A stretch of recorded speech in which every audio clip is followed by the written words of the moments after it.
So hello everyone, welcome back to my channel once again. तो यार पहले पहले तो हैप्पी होली सबको, है ना। और हैप्पी होली उनको भी जिन्होंने 2 दिनों में अपने असली रंग दिखा दिए। ओके, तो इसी के साथ स्टार्ट करते हैं अपना क्वेश्चन, जो कि है find all duplicates in an array, है ना। Leet code 442। क्वेश्चन क्या कह रहा है कि हमें एक इंटीजर एरे दे रखी है, nums of length n, where all the integer of nums are in the range 1 to n। Okay, इसका बेसिकली यूज़ होगा, है ना। ये जो रेंज 1 to n है ना, ये ऐसे ही लीड कोड कुछ भी है ना, ऐसे ही नहीं दे देता कि बस पढ़ के निकल जाओ। उन कुछ हिंट्स देख के रखते हैं अपने क्वेश्चंस में। Okay, and each integer appears once और ट्वाइस। ठीक है, तो या तो एक बार आएगा या 2 बार आएगा।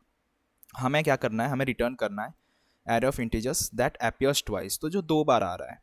You must write an algorithm that runs in order of n time and uses only constant extra space. Okay, तो देखते हैं पहले यार इसको हम सॉल्व कैसे करेंगे। देखो, पहले तो एक ब्रूट फोर्स सोचते हैं। ब्रूट फोर्स में हम क्या कर रहे होंगे, एक तो वो तरीका होगा नेस्टेड लूप्स लगा के, है ना, कि एक बार आई के पास जाओ, एक बार जे के पास जाओ, आई और i+1 करके कंपेयर करते हुए जाओ और काउंट एक मेंटेन कर लेना। तो जो जहाँ जहाँ काउंट 2 आएगी तो वहाँ वहाँ उसको अपडेट करते हुए रिटर्न करा देंगे। एक तो वो तरीका हो गया। अगला एक और तरीका हम कह सकते हैं, क्या होगा, एक और तरीका हम लिख सकते हैं कि sort and compare the adjacent. वैसा ही है, कोई अंतर नहीं होगा, लेकिन हाँ थोड़ा फ़ायदा हो जाएगा। जैसे कि मान के चलो तुम्हारा कुछ ऐसे ऐसा हो जाएगा, 1 2 3 3 4 5 5, मान लो शॉर्ट हमने कर दिया, है ना। तो कुछ ऐसा सा दिख रहा होगा। उसके बाद हम क्या करेंगे ना, आई और i+1 को कंपेयर करते हुए चलो, कंपेयर द एडजेसेंट। फिर ये आई बन जाएगा और देन अगेन ये i+1, है ना। तो ये देखेगा कि 3 3 मैच हो रहा है, तो एक बार ऑकरेंस आ चुके, 2 बार आया यहाँ पे, है ना। तो इस तरीके से हम कंपेयर करके चल सकते हैं। लेकिन ये सॉर्टिंग की वजह से इसकी कॉम्प्लेक्सिटी कितनी हो जाएगी, n log n, है ना, ये हमें पता है। एक और तरीका हम क्या कह सकते हैं, अब देखो, जहाँ पे फ्रीक्वेंसी वाली बात आई तो ऑफकोर्स हम मैप को तो भूल नहीं सकते, है ना। मैप वाली चीज़ तो आती है वहाँ पे। तो हम कह सकते हैं कि स्टोर फ्रीक्वेंसी इन मैप। एक ये भी तरीका हो सकता है, ये अक्सर मैंने बहुत क्वेश्चन में यूज़ किया होगा, अगर हम मेरी 5 वीडियोस देखी होगी किसी ने। तो एक वो तरीका होता है कि फ्रीक्वेंसी को मैप कर लो, है ना। जैसे मान के चलो हमारे पास कुछ ऐसे ऐसे एलिमेंट दे रखे हैं, 2 2 3 4 5 5, है ना, मान के चलो ऐसा सा है। तो हम क्या करेंगे ना, तो जो हमारी की रहेगी और वैल्यू, मैप के अंदर ये 2 पेयर्स होती है ना, की वैल्यू पेयर्स होती हैं। तो 1 के लिए तो 1 ही रहेगा, 2 के लिए पहले तो 1 रहेगा, फिर 2 हो जाएगी, फिर 3 के लिए क्या होगा, 1 होगा, 4 के लिए भी 1 हो जाएगा, 5 के लिए 1 था लेकिन फिर 2 हो जाएगा, है ना। तो जब हम आइटरेट करके पहले ये वाला टेबल बना लेंगे, की वैल्यू पेयर हमारा रेडी हो जाएगा। उसके बाद हम क्या करेंगे, हम अपने वैल्यूज़ पे आइटरेट कर लेंगे कि कौन कौन सा है, या फिर की के ऊपर आइटरेट कर लो कि जिसके भी वैल्यूज़ 2 होंगे उसको हम एक एरे के अंदर स्टोर करके रिटर्न करा देंगे, है ना। तो एक ये तरीका हो गया। लेकिन यहाँ पे क्या होगा ना, टाइम कॉम्प्लेक्सिटी तो ऑर्डर ऑफ एन है, लेकिन मैप की वजह से स्पेस कॉम्प्लेक्सिटी भी ऑर्डर ऑफ एन हो जाएगी, है ना। तो उसकी भी स्पेस हम ऑर्डर ऑफ एन ले आएंगे। लेकिन इनने हमें क्या कहा है, तो वैसे ये सॉल्यूशंस भी चल जाएंगे, ऐसा नहीं कि नहीं चलेगा, लेकिन इनने बोला है कि you must write an algorithm that runs in order of n time, तो ठीक है, and uses only constant extra space, है ना। तो हमें कुछ ऐसा करना है कि हमें स्पेस कांस्टेंट रखना हो। तो अब आता है हमारा मेन अप्रोच, जो कि हम इस वीडियो में देख रहे होंगे अच्छे से। तो वो होगा हमारा मेथड 4। तो बेसिकली हमने 4 मेथड देख लिया। आई डोंट थिंक उन ऊपर वाले मेथड्स के कोड मुझसे चाहिए होंगे, अगर चाहिए होगा तो बता देना, है ना। वैसे मुझे लगता नहीं आप लोग कर लोगे अब तो, बट स्टिल चलो देखते हैं। हम मेन अप्रोच देखते हैं, सीधा ऑप्टिमाइज्ड वाला। मैंने ये क्लियर कर दिया कि ये सब अप्रोच किस तरीके से काम करेंगे। ओके, अब चलो देखते हैं। अब चलो एक इनपुट एरे ले लेते हैं इनका, 4 3 2 7 8 2 3 1, है ना। ये हमारा एरे हो गया। अब यहाँ पे हम इनके कंसेप्ट का यूज़ करेंगे। इनने क्या कहा है कि when all the integer of nums array in the range 1 to n, है ना। मतलब जो हमारे नंबर्स होंगे वो क्या होंगे ना, वो 1 to n के रेंज में होंगे। अब यहाँ पे देखो, अगर हमारा इनपुट एरे है तो इसमें कितने नंबर है, 1 2 3 4 5 6 7 8, है ना। तो 1 से लेके 8 नंबर्स हैं। और जब हम एरे की इंडेक्सिंग करते हैं तो इंडेक्सिंग हम कैसे, 0 से स्टार्ट करते हैं। तो 0 से n-1 होती है, मतलब इंडेक्स को हम कह सकते हैं यहाँ पे 0 to 7। ये चीज़ें क्लियर है, ये तो सबको पता है यहाँ तक, है ना। मतलब इसका क्या कनेक्शन निकल रहा है कि अगर जो हमारा ये मेन एरे के इनपुट है ना, मतलब जो इन्हें 1 to 8 दे रखा है, नंबर ऑफ एलिमेंट्स जो है, अगर इनमें हम 1 लेस करेंगे तो क्या वो वैलिड इंडेक्स नहीं बन जाएगा हमारा, है ना? अगर हम इनमें 1 माइनस कर दें तो क्या हो जाएगा, 0 to 7 ही हो जाएगा, तो हम एज एन इंडेक्स भी तो हम इसको देख सकते हैं, राइट? इसी कंसेप्ट का हमें यूज़ करना है ना? तो ये हम ये कह रहे हैं कि अगर हम इनमें 1 लेस करें तो क्या होगा ना, वो एक वैलिड इंडेक्स बन सकता है हमारे इनपुट एरे के लिए। परफेक्ट। अब देखो हम इसे सॉल्व कैसे करेंगे। तो मान के चलो ये वाला इंडेक्स हम ले लेते हैं, सेम एरे है ना, इसकी मैं कॉपी बना लेता हूँ क्योंकि ज़रूरत पड़ेगी हमें। तो कॉपी और पेस्ट, है ना। चलो तो अब इसको सॉल्व करते हैं। तो सपोज ये हमारा एरे है, ओके। तो हम इसमें किस तरीके से कर रहे होंगे ना, तो पहले तो यहाँ पे हम 1 2 3 इंडेक्स कर लेते हैं। हम असली वाले में -1 कर लेंगे, ओके, लेकिन फिलहाल के लिए समझने के लिए ये ईजी रहेगा, है ना। तो मैंने इंडेक्सिंग 1 2 3 4 करके रख दिया, ओके। तो हम इसमें इस तरीके से काम करेंगे कि जो 1 वाले पे एलिमेंट है ना, तो हमारा जो 1 इंडेक्स पे जो कौन सा एलिमेंट है, 4 है ना। तो ये जो 4 है ना, इसको एज एन हम इंडेक्स ट्रीट करेंगे। तो 4 का मतलब हम फोर्थ वाले इंडेक्स के पास जाएंगे और इनको हम -1 कर देंगे, ओके।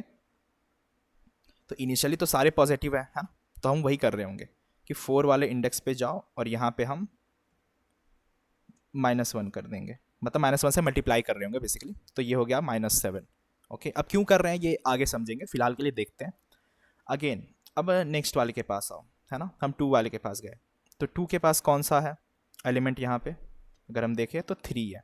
तो 3 वाले इंडेक्स पे जाओ, 3 के एलिमेंट के पास क्या है, तो 2 है 3 इंडेक्स पे, तो 2 वाले को -1 कर दो। ये बेसिकली हम विजिटेड का ट्रैक कर रहे हैं कि हाँ यार एक बार विजिट कर चुके हैं।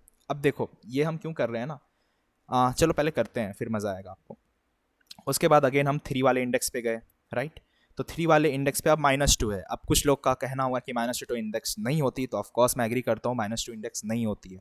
लेकिन हम एब्सोल्यूट ले रहे होंगे यहाँ पे, क्योंकि वो चीज़ हमें ही पता है, अगर हम इनपुट एरे में ही चेंज कर देंगे तो वो हम खो देंगे उसको, है ना।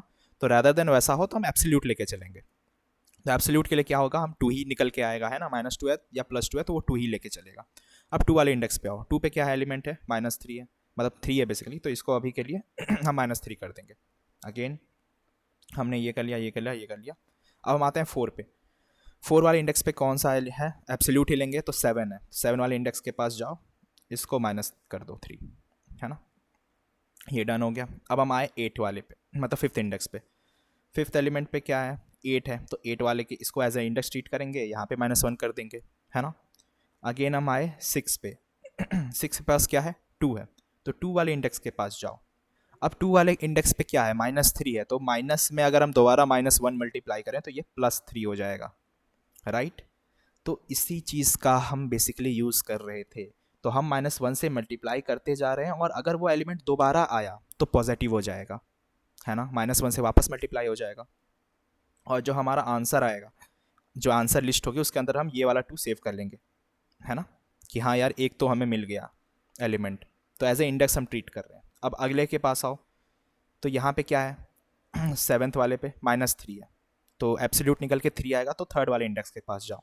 तो 3rd वाले की क्या है, तो ऑलरेडी -2 है, तो ये भी प्लस हो गया।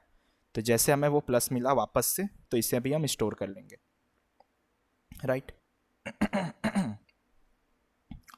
तो हमें 2 3 मिल चुका है अभी तक।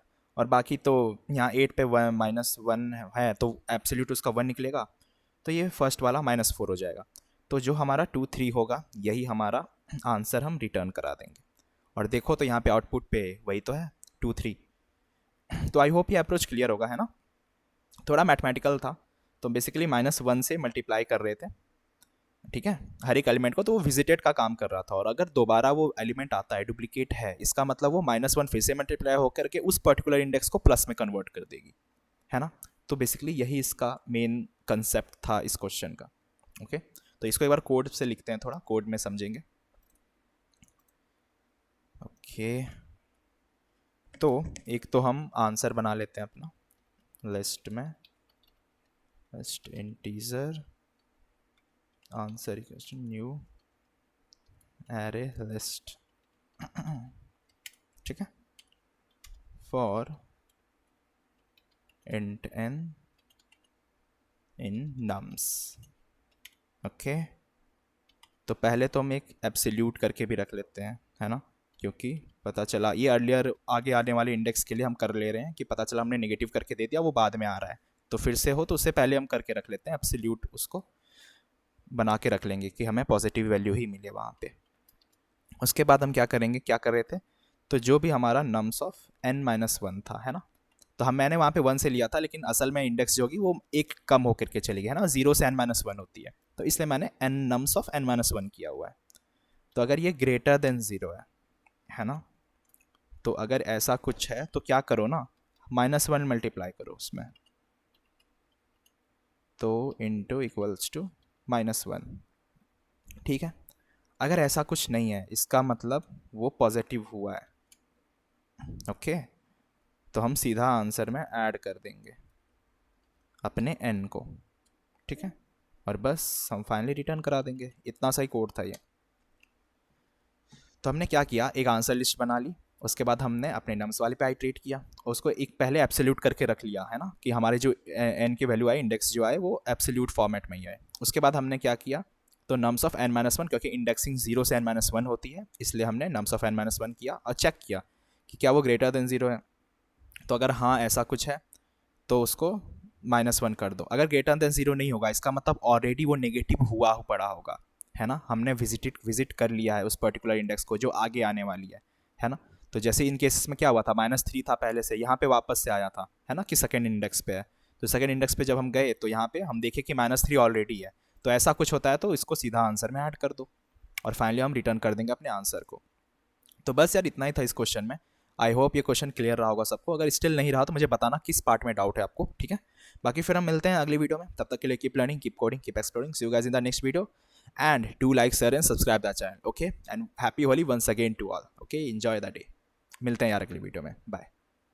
हाँ वैसे हाँ सबमिट भी करना होता है यार, मैं सबमिट करना भूल जाता हूँ आजकल। ओके